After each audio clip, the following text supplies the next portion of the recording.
اب ایک واقعہ حضور علیہ السلام کا خوش ہو کر دعا کا سنانا چاہتا ہوں.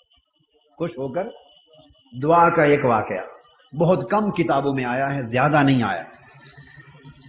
بہت مدت پہلے میں نے خطبہ جمعہ میں ایک مرتبہ بیان کیا تھا. پرانی کیسٹیں کسی نے سنی ہو تو شاید ان کو یاد ہو، مگر کتابوں میں زیادہ نہیں آیا، کم آیا. علی صابہ میں امام عسقلانی نے بیان کیا ہے، امام جامی نے نفات الانس میں، بعض کتب میں ذکر ہے ان کا، قلیل ذکر. ہندوستان کا ایک گاؤں ہے بٹھنڈا، نام سنا ہے نا جی؟ بٹھنڈا. اب یہ ایک محاورہ مشہور ہے کہ جو بی اے اور ایم اے کر لیتے ہیں یا ڈگریاں لے لیتے ہیں یونیورسٹیوں کی یا دین کی مدرسے کی فارغ التحصیل کی، اور آتا جاتا کچھ نہیں، وہی ڈگریاں لے لیتے ہیں، ان کو کہتے ہیں وایا بٹھنڈا اس نے پاس کیا ہے. وایا جیسے کانا کاچا ہے ہمارا، اس طرح وایا بٹھنڈا پاس کیا ہے. مطلب یہ ہے کہ بس محنت کے بغیر یوں ہی بس کام کر لیے. بٹھنڈا ایک گاؤں ہے، خدا جانے یہ محاورہ کیسے چلا وہاں سے. وہاں حضور علیہ السلام کے ایک صحابی ہو گزرے، ہندی صحابی، ہندوستان کے. ان کا نام ہے بابا رتن ہندی. بابا رتن، انہوں نے 700 سال عمر پائی. آقا کی امت میں سب سے زیادہ عمر پانے والے 700 برس انسانوں میں بابا رتن ہندی. یہ حضور علیہ الصلوۃ والسلام کا جب بچپن تھا اس وقت بابا رتن ہندی کی جوانی تھی. یہ انڈیا سے شام کے ملک میں تجارت کے لیے جاتے تھے. بابا رتن ہندی جب صحابی ہو گئے، وہ واقعہ بعد میں آتا ہے، تو کچھ لوگ ان کے پاس 700 سال پھر آقا کے بعد عمر پائی. کچھ لوگ ان کے پاس آئے اور ان سے کہا کہ آپ اپنے مسلمان ہونے کا واقعہ سنائیں. ہندو تھے، بھئی آپ کیسے مسلمان ہوئے، کیسے صحابی بنے. وہ اپنی زبان سے روایت کرتے، اپنا واقعہ اسلام قبول کرنے کا بیان کرتے. وہ فرماتے ہیں بابا رتن ہندی کہ میں جوان تھا، ملک شام کی طرف تجارت کے لیے جا رہا تھا، اور مکہ سے گزر ہوتا تھا ہمارا، مکہ سے گزر ہوتا تھا. جوانی کا زمانہ تھا. کہتے مکہ کے قریب ایک وادی تھی، مکہ کے قریب ایک وادی. وہاں مکہ والے قریشی لوگ یا دیگر مکہ کے لوگ بکریاں چراتے تھے. تھوڑی سرسبز وادی تھی، وہاں سبزہ تھا، ہرا بھرا مقام تھا، بکریاں چراتے تھے. وہاں ایک نہر بھی گزرتی تھی، پہاڑی نالے جو ہوتے ہیں اس طرح پہاڑی نالے تھے. کہتے ہم اس جگہ سے گزرے، سخت بارش ہو رہی تھی، پہاڑی نالے بھر کے بہ رہے تھے. کہتے میں نے دیکھا ایک چھوٹی سی عمر کا بڑا معصوم، بڑا خوبصورت، 14ویں رات کے چاند سے بھی زیادہ حسین چھوٹا معصوم بچہ بکریاں چرا رہا ہے،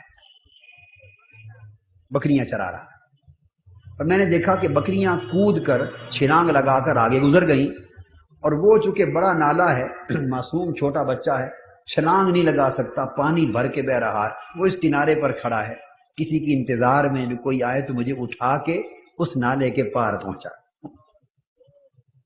کہتے ہمارا نصیب کہ ہم وہاں جا پہنچے.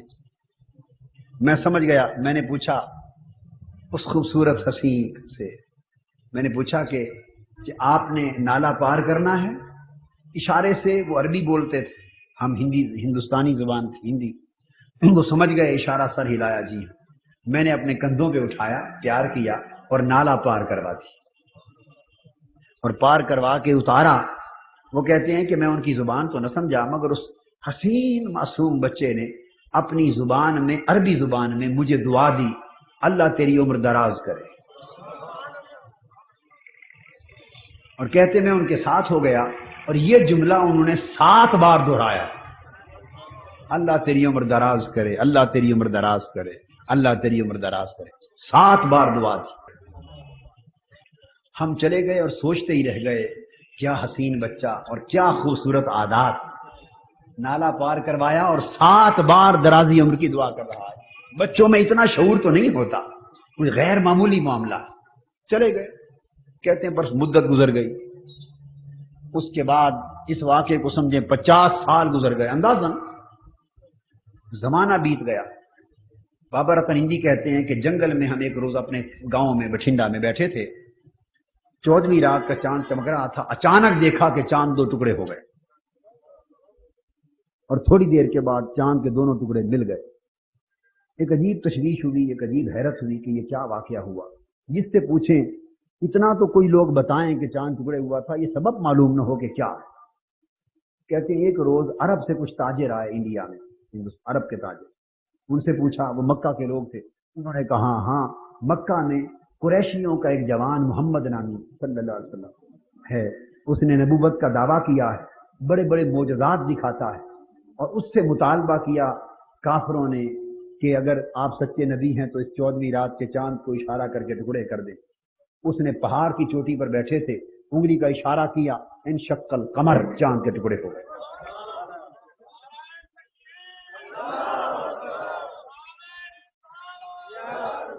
پھر ان سے کہا گیا ٹکڑے ملا دیں، اس نے اشارہ کیا، ٹکڑے ملا دیں۔ کہتے ہیں یہ واقعہ مکہ میں پیش آیا ہے اور محمد نامی نبی کا معجزہ ہے صلی اللہ علیہ وسلم۔ بابا رتن ہندی کہتے ہیں کہ دل میں خواہش پیدا ہوئی کہ اس جوان کی جا کے زیارت تو کریں صلی اللہ علیہ وآلہ وسلم۔ کہتے ہیں تیاری کی کچھ سالوں کے بعد مکہ پہنچے، سفر کر کے پہنچے، وہاں آئے تو پتا چلا کہ وہ تو ہجرت کر کے مدینہ تشریف لے گئے۔ مدینہ پہنچے، وہاں ان کا پتہ دریافت کیا، کسی نے بتایا وہ مسجد ہے، مسجد نبوی، اس میں اپنے صحابہ کے جھرمٹ میں بیٹھے ہوں گے۔ بابا رتن ہندی کہتے ہیں کہ میں مسجد نبی میں پہنچا، جوتے اتارے، اندر گئے، صحابہ کا جھرمٹ تھا کچھ لوگوں کا، ان میں وہ بھی بیٹھے تھے، بڑے حسین و جمیل۔ پھر 14ویں رات کا چاند دکھائی دیا، جا کے بیٹھے، اور میں نے عرض کیا کہ جی میں ہندوستان سے آیا ہوں اور آپ کی نبوت کا شہرہ سن کر آیا ہوں، مجھے کوئی معجزہ دکھا دیں تاکہ میں بھی ایمان لے آؤں، کوئی معجزہ دکھا دیں تاکہ بولیے میں بھی ایمان لاؤں۔ اس پر وہ مسکرا پڑے اور فرمانے لگے، رتن ہندی تیرے لیے وہی بچپن کی دعا والا معجزہ کافی نہیں جب نالا پار کرایا تھا؟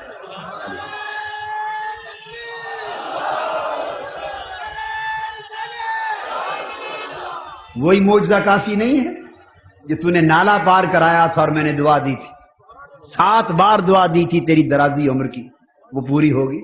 اس قدموں میں گر پڑے، اسلام قبول کر لیا۔ کہتے ہیں 15 دن حضور علیہ السلام کی بارگاہ میں رہے، جہاد میں حصہ لیا، واپس پلٹے، جانا دوبارہ نصیب نہ ہوا، مگر بچپن میں آقا خوش ہوئے تھے۔ نکتہ کیا سمجھا رہا تھا؟ کندھے پر اٹھا کر نالا پار کرایا، اتنا عمل تھا بس۔ ابھی ایمان بھی قبول نہیں کیا تھا، کافر تھے اس وقت، روزے نہیں رکھے، نمازیں نہیں پڑھیں، حج نہیں کیا، ابھی وقت آیا ہی نہیں مسلمان ہونے کا، اور آقا کی نبوت کا اعلان بھی نہیں ہوا۔ بچپن کا زمانہ، ایک نالا پار کرایا کندھے پہ اٹھا کر، دعا دی، خوش ہو کر، اللہ تمہیں سلامت رکھے۔ ہر دعا کے کلمہ پر 100 سال ملے، 700 سال عمر ہوئی۔